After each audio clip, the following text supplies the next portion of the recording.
Nathan Okell gives the fans perspective on a tough week and explains why the defeat in the Challenge Cup semi-final against Catalans Dragons has a big part to play in the remainder of the campaign for the Super League leaders. For many Saints fans, this week has not been the most pleasant. The problem with playing on a Sunday means that you go into work on a Monday with little or no time to get over a difficult loss. Read how the semi-final was lost. Watch Holbrook's apology for Saints' performance in the case of a high-profile Challenge Cup semi-final. It takes even longer. And spare a thought for those working in areas such as Wigan, Widnes, and of course Warrington.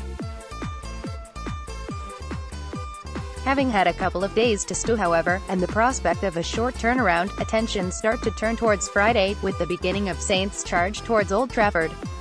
Yes, it would have been great to cheer the boys on at Wembley, however once again, it is not to be.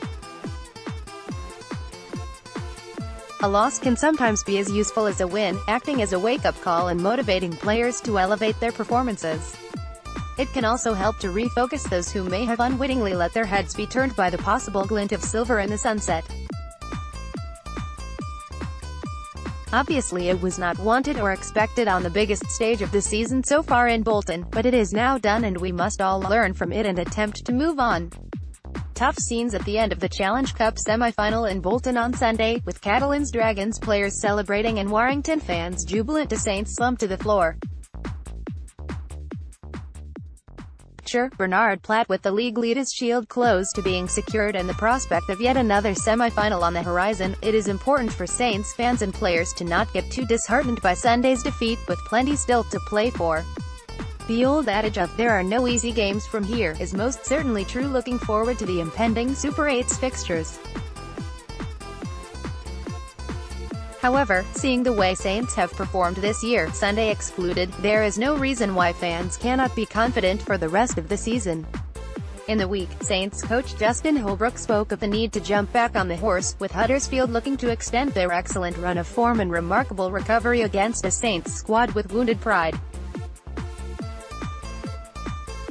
Simon Wolford has got his players playing an expansive brand of rugby, which has seen them win 9 from their last 10 Super League encounters, with an average of close to 26 points from them in each.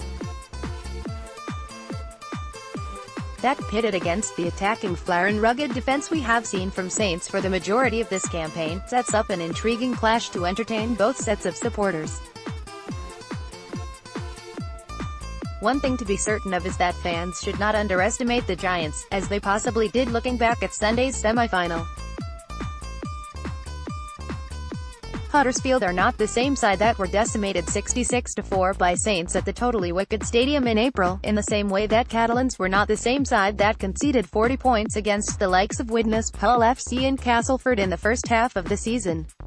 As Huddersfield players look to do the exact opposite of what they did on that night, Saints must be looking to play in a similar red-hot fashion. Excellent individual performances from the likes of Ben Barba, Johnny Lomax and Louis McCarthy-Scarsbrook made them for the most part unplayable, with a questionable Jordan Turner try being the opposition's only response.